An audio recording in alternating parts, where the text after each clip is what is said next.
Trading platforms इतने ज़्यादा improve हो गए हैं पिछले कुछ सालों में कि अगर हम 10 साल पहले देखें और आज देखें, काफ़ी फर्क आ गया है टेक्नोलॉजिकल एडवांसमेंट की वजह से और उन ट्रेडिंग प्लेटफॉर्म के बढ़िया होने की वजह से। अब स्टॉक मार्केट में ट्रेड करना या इन्वेस्ट भी करना काफ़ी ज़्यादा आसान हो गया है। लेकिन मेन हम ट्रेडिंग की बात करेंगे तो क्योंकि स्टॉक मार्केट में काफ़ी ज़्यादा लिक्विडिटी बढ़ गई है, काफ़ी ज़्यादा इन्वेस्टर्स आ गए हैं, तो उसकी वजह से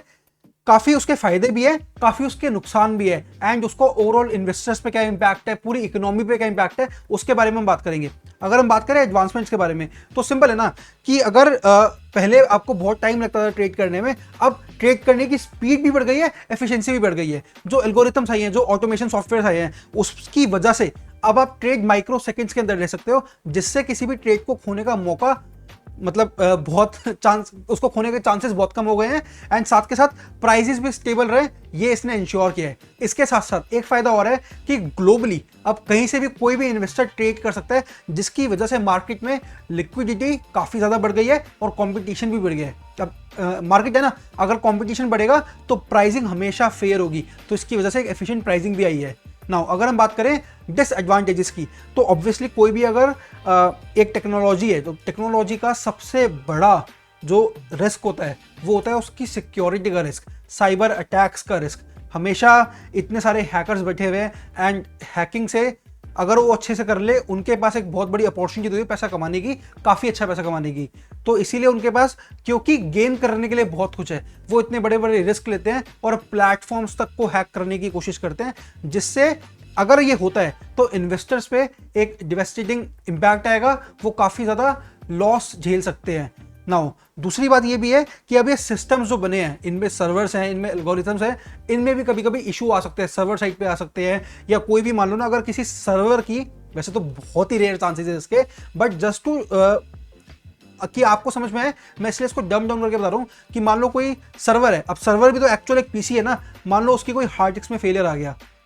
सिस्टम तो गया ना, मतलब उनके लिए बैकअप्स होते हैं, बट सिस्टम फेलियर के चांसेस फिर भी हैं। नाउ दूसरा डिसएडवांटेज क्या है कि क्योंकि इतनी स्पीड बढ़ गई है, इतनी लिक्विडिटी आ गई है, मार्केट बहुत ज़्यादा वॉलेटाइल हो गई है। अब वॉलेटाइल हो गई तो प्राइसेस एकदम से ऊपर एकदम से नीचे, तो आपकी इन्वेस्टमेंट काफ़ी ज़्यादा रिस्की हो गई है, क्योंकि प्राइस रैपिडली चेंज होते हैं। अब अगर बात करें इसका ओवरऑल इन्वेस्टर पे क्या इम्पैक्ट है, एक जगह तो लिक्विडिटी बढ़ने से और मार्केट की ओवरऑल एफिशिएंसी बढ़ने से इन्वेस्टर्स को बेटर रिटर्न मिलेगा। ऑब्वियसली अगर फेयर प्राइसिंग है, वो अच्छे से एनालाइज कर पा रहे हैं, एकदम से ट्रेड ले पा रहे हैं, तो उनको अपनी इन्वेस्टमेंट पे या ट्रेड पे बेटर रिटर्न्स मिलेंगे। लेकिन दूसरी तरफ क्योंकि मार्केट बहुत ज़्यादा वॉलेटाइल हो गई, सिस्टम फेलियर का रिस्क है, साइबर अटैक का रिस्क है, तो वो एक कहीं ना कहीं दिमाग में रिस्क है। लेकिन वो रिस्क इतना ज़्यादा आज के डेट में नहीं है, क्योंकि सिस्टम्स काफ़ी स्ट्रांग बनते जा रहे हैं, गवर्नमेंट की रेगुलेशंस भी, गवर्नमेंट के सिस्टम्स भी काफ़ी स्ट्रांग है। नो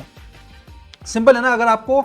आज की डेट में इन्वेस्ट करना है तो जहां आप ये सारे ट्रेडिंग प्लेटफॉर्म्स वगैरह यूज कर रहे हैं, आपको इन सारी चीज़ों को भी देखना है कि ये सारे फैक्टर्स अगर if you feel justified about them, तो यू शुड इन्वेस्ट। अगर मैं बात करूं तो एंजल वन एक बहुत अच्छा ट्रेडिंग प्लेटफॉर्म है, जिसपे अगर हम सिक्योरिटी की बात करें तो इट्स वेरी सिक्योर, अगर हम स्पीड की बात करें, स्पीड भी बड़ी अच्छी है। लेकिन आपको पता है ये दोनों चीज़ें होने के साथ साथ भी अगर प्लेटफॉर्म की यूआई अच्छी नहीं होगी, तब भी आपके लिए ट्रेड लेना बड़ा मुश्किल हो जाता है। लेकिन एंजल वन ने ओवर द ईयर्स, मतलब इतनी पुरानी कंपनी है लेकिन ओवर द ईयर्स अपनी यूआई, यूजर इंटरफेस इतना अच्छा इंप्रूव कर लिया है कि आपके लिए ट्रेड लेना बहुत ज़्यादा आसान है। तो एंजल वन आपको अगर ट्राई करना है, डिस्क्रिप्शन में लिंक है, वहां से आप साइन अप करके डाउनलोड भी कर सकते हैं। नाउ अगर हम बात करें इन टेक्नोलॉजिकल एडवांसमेंट्स की पूरी इकोनॉमी पे क्या इंपैक्ट है, वही जहाँ पे एक तरफ लिक्विडिटी और एफिशिएंसी बढ़ने से ओवरऑल इकोनॉमी को बेनिफिट ही है, लेकिन दूसरी तरफ क्योंकि सिस्टम फेलियर के रिस्क भी है, तो सिमिलर है। लेकिन अगर हम एक ओवरऑल इकोनॉमी की बात करें, और जब हम इकोनॉमी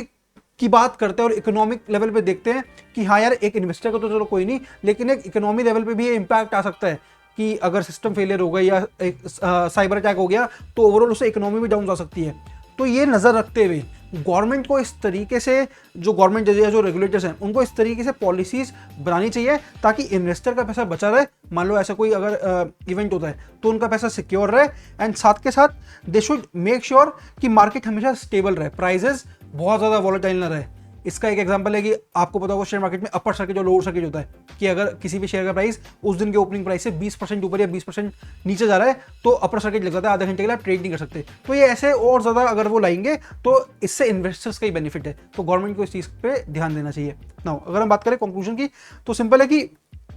ओवरऑल इन्होंने देखो हेल्प तो कर ही है, इकोनॉमी आगे बढ़ ही रही है, एंड जिस तरीके से आप ट्रेडिंग में भी आपको इतनी हेल्प मिल रही है, तो जो ट्रेडर्स हैं अगर अच्छे से वो एनालिसिस करके कर रहे हैं वो प्रॉफिट भी काफ़ी अच्छा कमा पा रहे हैं, तो ओवरऑल तो इसका बेनिफिट ही है। लेकिन जो इसके रिस्क है, हमें बस वो रिस्क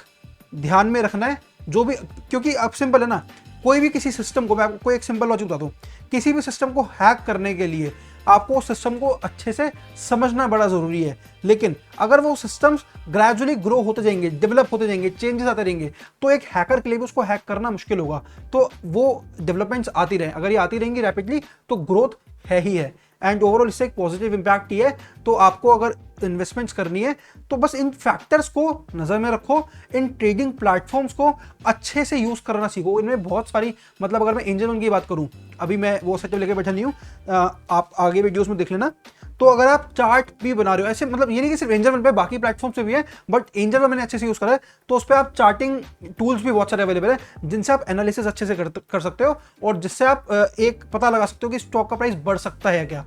तो ये बहुत बढ़िया बात है, अगर आपको पहले ही पता लग जाए कि हाँ स्टॉक का प्राइस बढ़ सकता है, चांसेस हैं, तो you should invest in them, and ये पॉसिबल हो पा रहा है इन प्लेटफॉर्म की वजह से, इन टेक्नोलॉजिकल एडवांसमेंट्स की वजह से।